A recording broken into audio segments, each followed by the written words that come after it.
Well, ladies and gentlemen, it's over. If you are new to my channel or you're returning to my channel to watch this video, it's greatly appreciated. As always, I apologise if I stumble over my words or the quality of this video is fairly poor.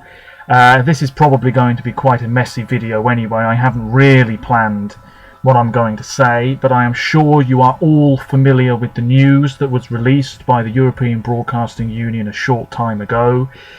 The 65th edition of the Eurovision Song Contest, which was scheduled to take place in just under 2 months' time, this May at the Ahoy in Rotterdam in the Netherlands, has been cancelled. This means that for the first time in the contest's history, there will not be a contest in one particular year. It's the first time since 1955 that there won't be any Eurovision contest taking place in any given year.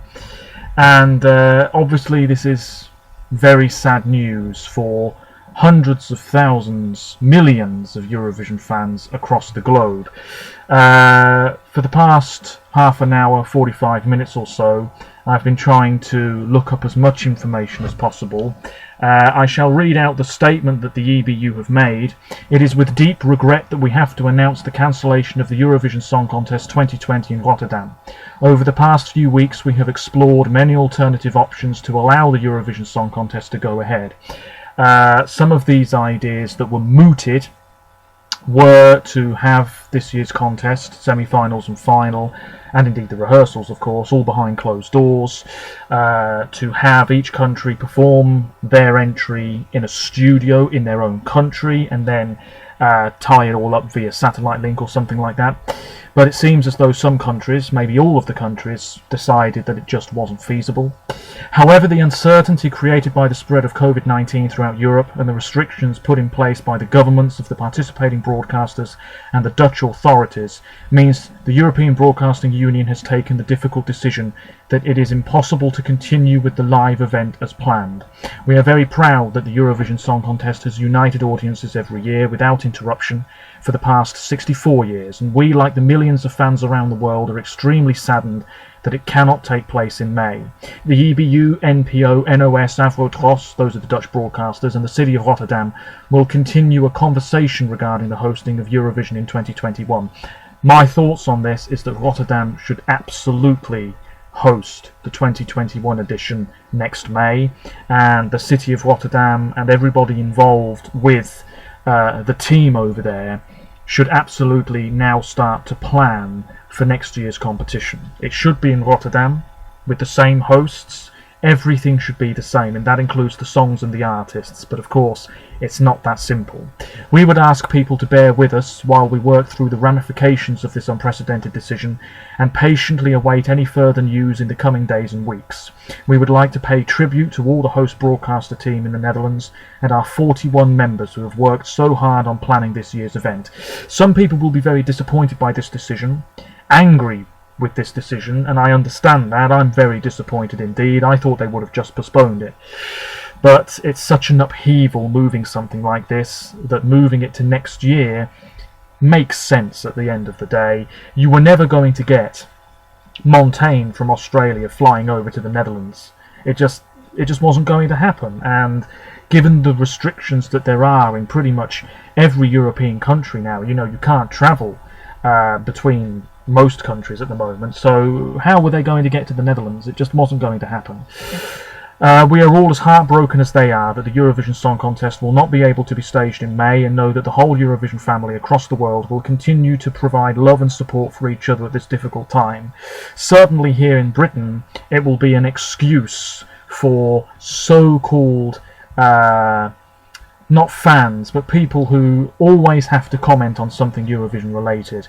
It's an excuse for them to say, well, at least the UK won't finish last this year because of Brexit, or, how fantastic that the contest is over, it's a load of rubbish anyway. I have no time for people like that. You are ill-informed, and you're only saying it because you can. Get away from us. Do you know what I mean? Go away. There is more information here. First of all, I don't know if the CD is going to be released. I've pre-ordered it. Certainly it should be released, but we shall see. I know that Destiny from Malta, Damir from Croatia, Blas from Spain, and Jongu from the Netherlands have all said that they will be back for 2021. I don't know about anybody else so far. What else does it say? Why not postpone the event? The current situation across Europe is likely to remain uncertain for the coming months.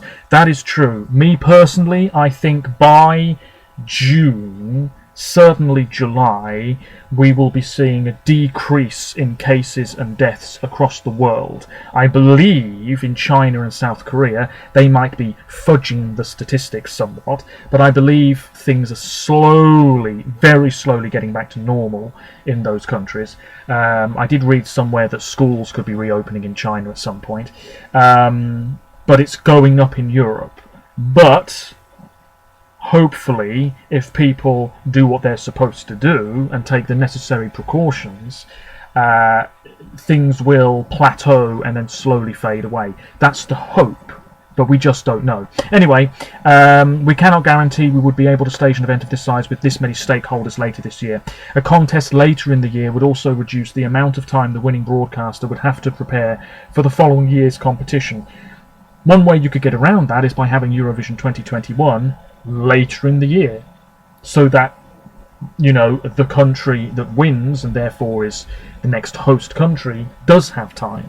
I don't know. Anyway, in terms of not having the contest without an audience, we are carefully following the advice of the relevant authorities to protect the health and well-being of all citizens.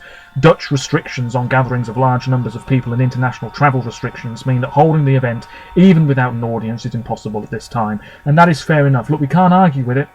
It is fair enough. In terms of hosting the show remotely, we felt that under extreme circumstances, the extreme circumstances we faced this year, organising Eurovision in another way would not be in keeping with our values. That's really true. I do agree with that. The unique format of the song contest as an international live event means that it is not possible to identify any realistic alternative. The selected artists performing their songs next year, this is to be discussed with the reference group. That's great. People who have a ticket, I mean, I was thinking of going to this year's contest. People who have bought tickets will be informed as soon as possible about what will happen. We will look at whether the buyers will get their money back or whether the tickets will remain valid until next year. I would try and do the latter option. As soon as there is more clarity, ticket buyers will receive emails. There will be no refund at the moment. What happens, blah blah blah. We do not have a date for next year's contest. It is currently too early to discuss any specifics. That is true. I'm expecting considerably more information at the end of this summer, as we would usually with Eurovision anyway. What else is there to say? Really not a lot. I believe that there is going to be an online fan contest. Now already there's something called Euro Jury, which you might be familiar with. That's going ahead. I don't know if there's going to be that poll that there is every year. Not too sure about that. But anyway, @CalmAfterTheTim on Twitter has said there's going to be an online vote. As far as I'm concerned, you are going to need to get hundreds of thousands of votes to make it realistic. And I'm not sure who's going to count the votes and how legitimate it will be, but I am interested. I personally would try and organise one myself. We shall see. Feel free to message me on my social media pages. There'll be links in the description with regards to that. We will see. We will see. He's asking... I've just got a message here. It really won't be the same and I'm crushed. Well, it is what it is. Sadly, this year's contest will not be happening. And I think the important thing now is to see how many of the artists will return, whether it will be the same songs that they have, whether some form of the contest will take place online. It would be now. We shall see. Feel free to let me know your thoughts on this, and apologies if the quality of this video wasn't that great. I'll probably will be filming some sort of follow-up to this at some point soon. And if you saw my last video, please bear in mind I am still on the lookout for Q&A questions, so feel free to leave those in the comments too. Anything else, just let me know. I am interested in doing something online, but like I say, it would have to be as close as possible to the real thing. Otherwise, it's just not going to feel remotely the same. Anyway, let me know your thoughts. A very sad day, but there we are. So many good songs this year, and we're not going to have a winner. Potentially we're not going to have a winner. We'll see what happens. Until next time, thank you very much for watching. Apologies if you could hear. my neighbours. Sadly can't be helped. Until next time, bye for now. Bye for now.